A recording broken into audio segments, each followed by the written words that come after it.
their race, religion, income, or zip code, ought to have the God-given right to send their children to the school of their choice. The education of our children is too important to become entangled in legal fights and the politics of the past. Parents who send their children to private schools pay taxes also. They contribute to this economy. They work hard. They love their children. They are for their children. They give their children their best. And nobody ought to take these scholarships away from our children. No, no, no. You can't do it. We've come too far. You cannot kick these students out of their schools. Drop the suit.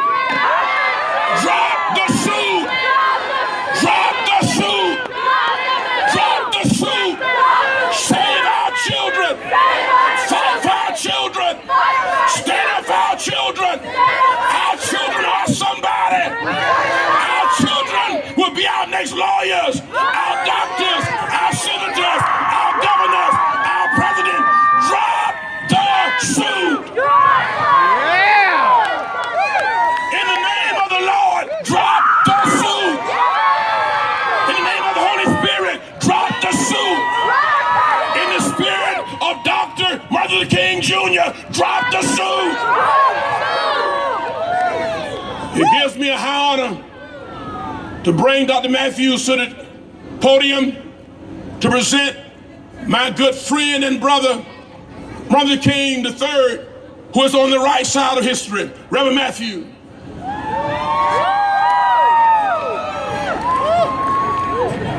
I guess I'll start out by saying, drop the suit.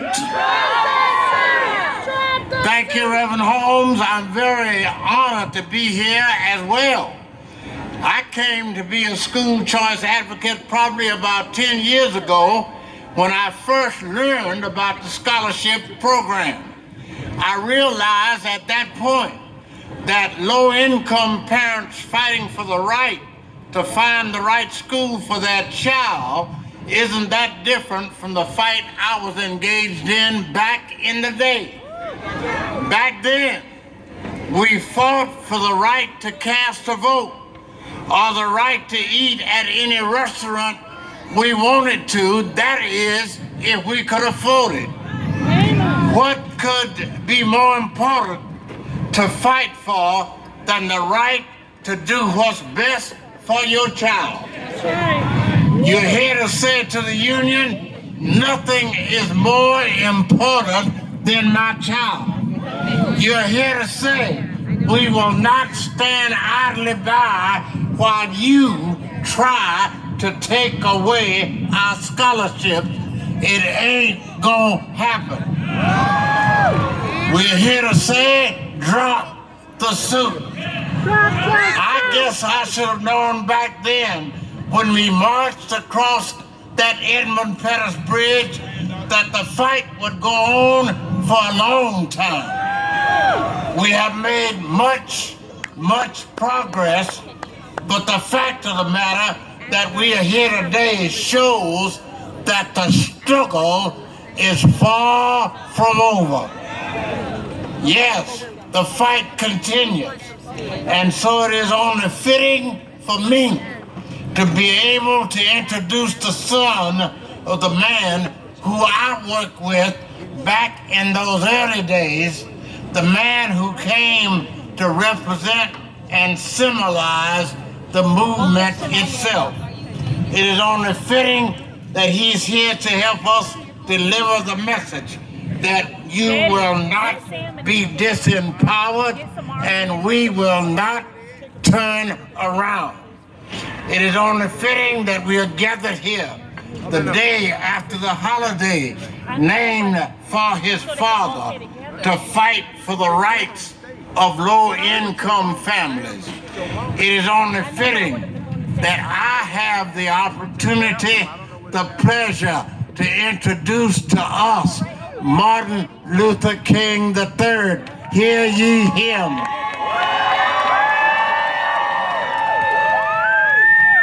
While Martin is coming, we're asking all clergy that if you're close, if you would come and join us in solidarity. Martin Luther King III.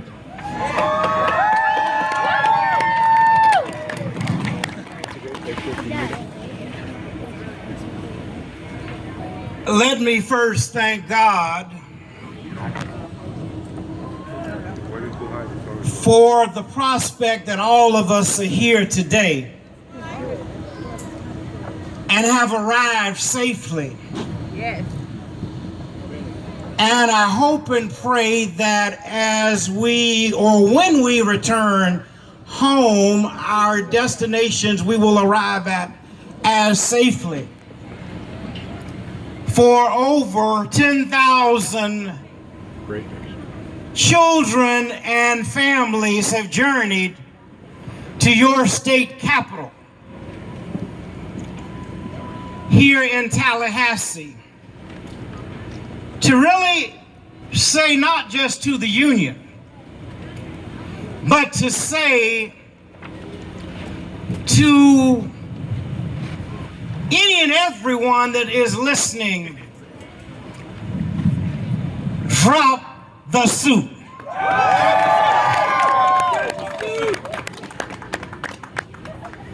I am certainly honored to stand with a group of religious and spiritual leaders of this community.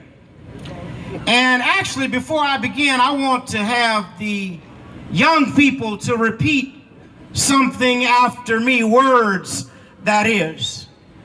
So I want you all to just repeat something, because I think we have to start off on a positive note and end on a positive note. So are we ready? Yeah. Okay.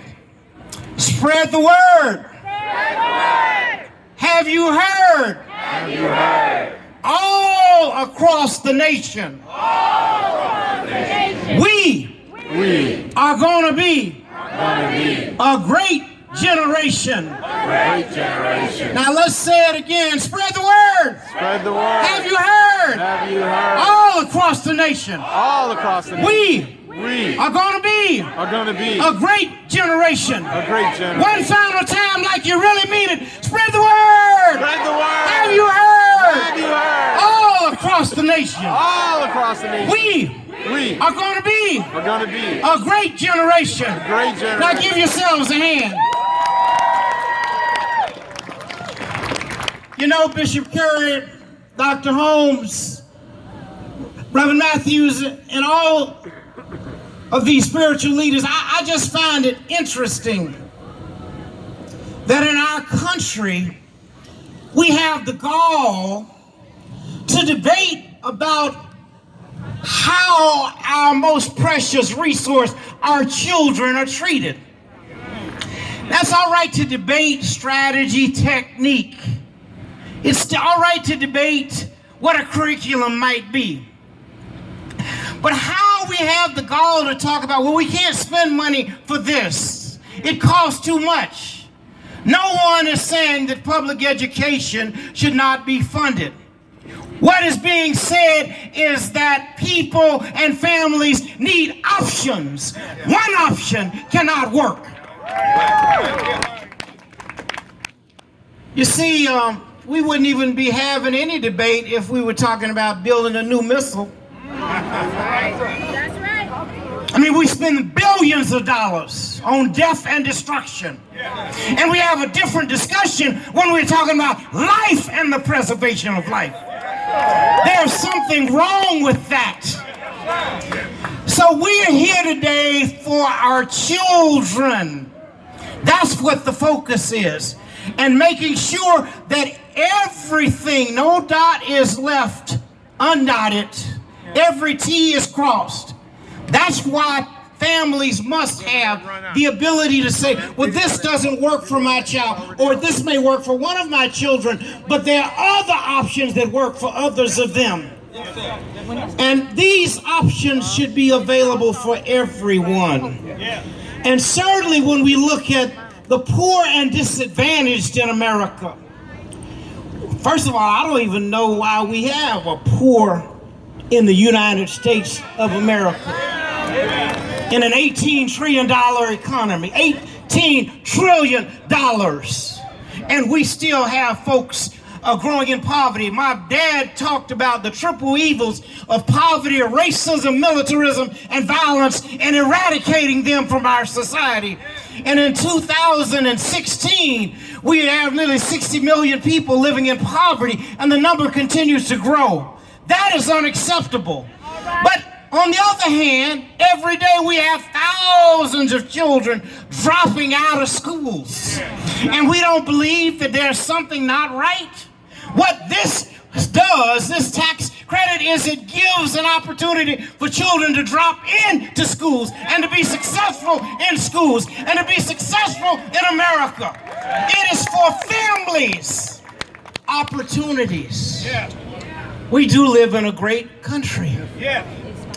And it is wonderful that people have come from all over this state. Not just, as I said, to say drop the suit. That's the primary effort today. But ultimately, if the courts have to decide, the courts will be on the side of justice, because this is about justice. This is about righteousness. This is about truth. This is about freedom. The freedom to choose what's best for your family and your child, most importantly. You know, America is in transition. We got an election coming up later on in the year. Elections all over this country. And, you know, we also have so many different people in our nation. What makes America great is the fact that we have diversity. We do not just have one standard. We have a universal standard of excellence, but we have different ways to get to that level of excellence. Again, that's what this is about. Options. You know, my dad, I don't know if I can aptly speak to what he would say today. But what I can say is I know that he always stood up for justice. And this is an issue of justice. This is an issue so that so many of our young people don't end up going into the criminal system. And I didn't say criminal justice system because I have problems with the criminal system. I have problems with that system because in many and most communities, there's a disproportionate number of folks of color in jail. And we are not addressing that issue appropriately. But if we educate properly at the earlier levels, we will have less and almost none in prison at the end of the scale. But if we do not, and we take a departure, just look at the success of all the schools that these young people are going to. Look at the fact that they journeyed here today. Some, as Bishop Curry set the tone by what he said. He told us all of the factual information. And so, I mean, actually, our work should be done. It's not. I mean, we need to tweet. We need to be doing Facebook today. We need to be doing Instagram today. All the stuff I don't understand. I don't like texting, but we need to do that too. I'm gonna tell you, I'm looking up here. Most of us up here are older. And if they be honest, they tell you they don't like it either, but we gotta do it.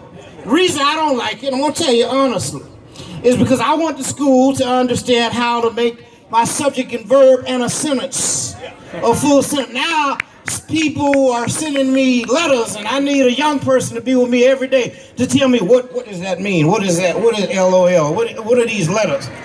So I like to read in a full sentence. A full sentence.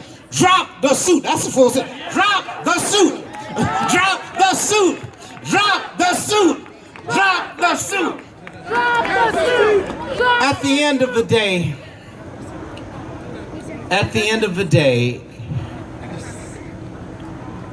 America will retain its greatness, but its greatness is found in its diversity.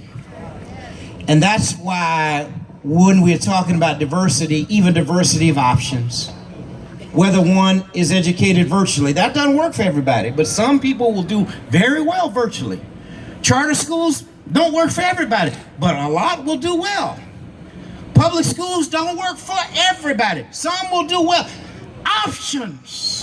That's what we must have. And so I am so thankful to have had the opportunity to be here with you today. And I look forward to the day of victory.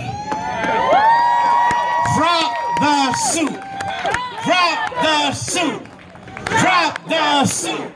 Drop the suit. Drop the suit.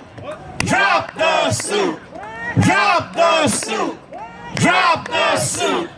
Drop the suit. Drop the suit. Drop the suit. Drop the suit. Let me end with this. My dad told us a lot of things.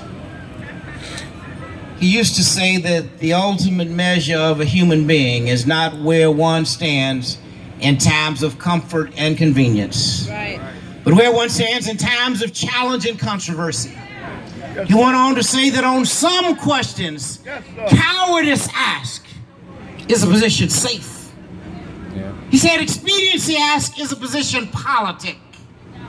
He said vanity asked is a position popular. But that something deep inside called conscience asked is a position right. He went on to say that sometimes we must stand up for positions that are neither safe nor popular nor politic, but we must stand up because our consciences tell us they are right. That's what we're here for today, because we're standing on the right side of what's right for our children in our state and in our nation. That's why we're here. So I say to you, don't get any ways tired. Why? Because we've come much too far from where we started. You see, nobody told any of us that our roads would be easy. But I'm here to tell you, our God didn't bring any of us this far to leave us. Thank you so much. Drop the suit. God bless you.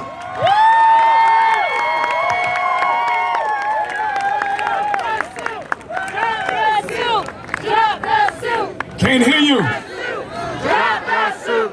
Drop that suit. Drop that suit.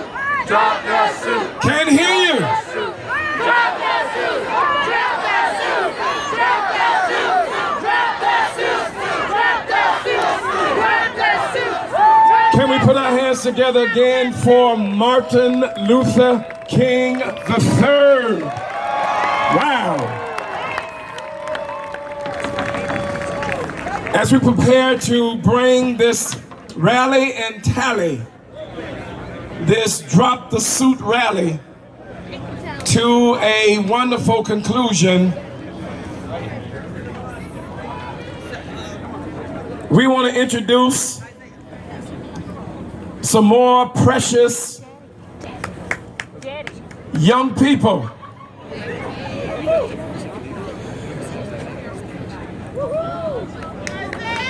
Many of us recall on, if you Google this and YouTube this, believe it or not, during the height of the civil rights movement, those were students, children, that the water hose was turned on. Those were children marching, standing up. So it is no surprise that in the midst of this fight, that the students, the children, are here. They heard me in the back.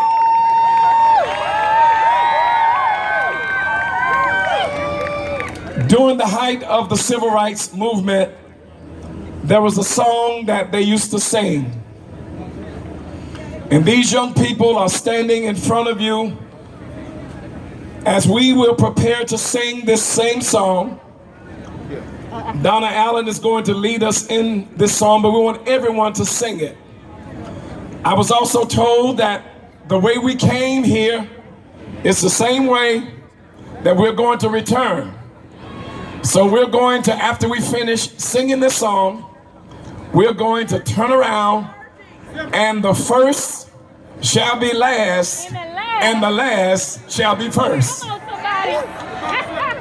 This song is simple, yet it is profound. We shall overcome.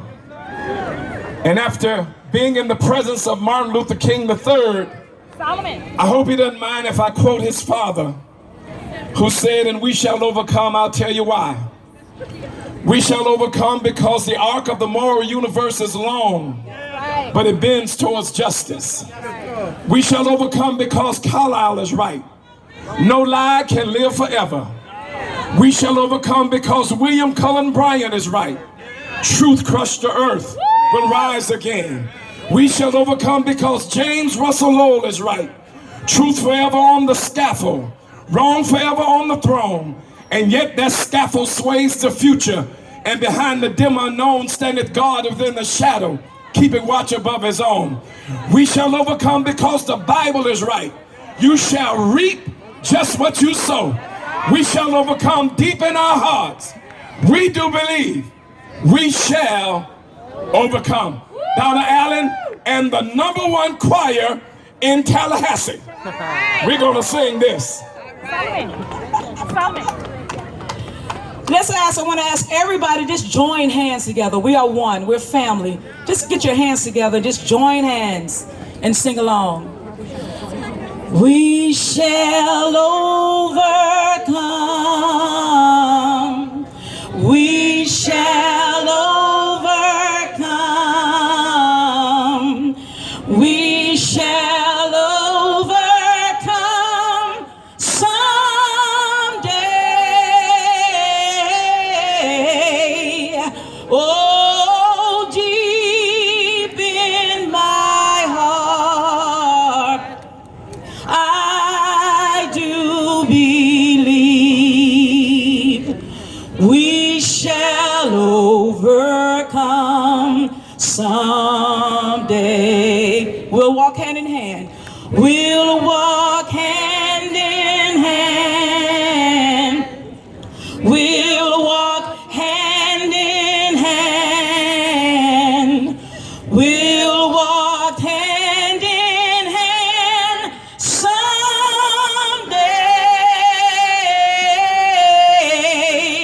Oh, deep in my heart, I do believe we'll walk hand in hand someday. We'll live in peace.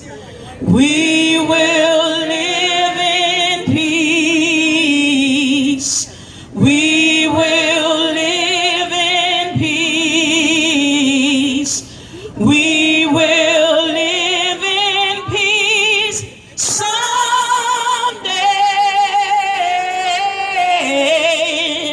Oh, deep in my heart, I do believe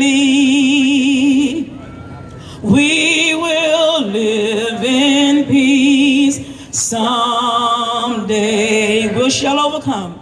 We shall overcome. We shall overcome. We shall overcome someday.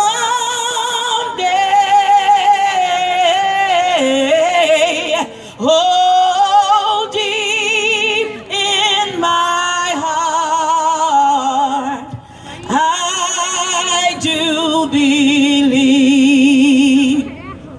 we shall overcome someday. To God be the glory. We love you.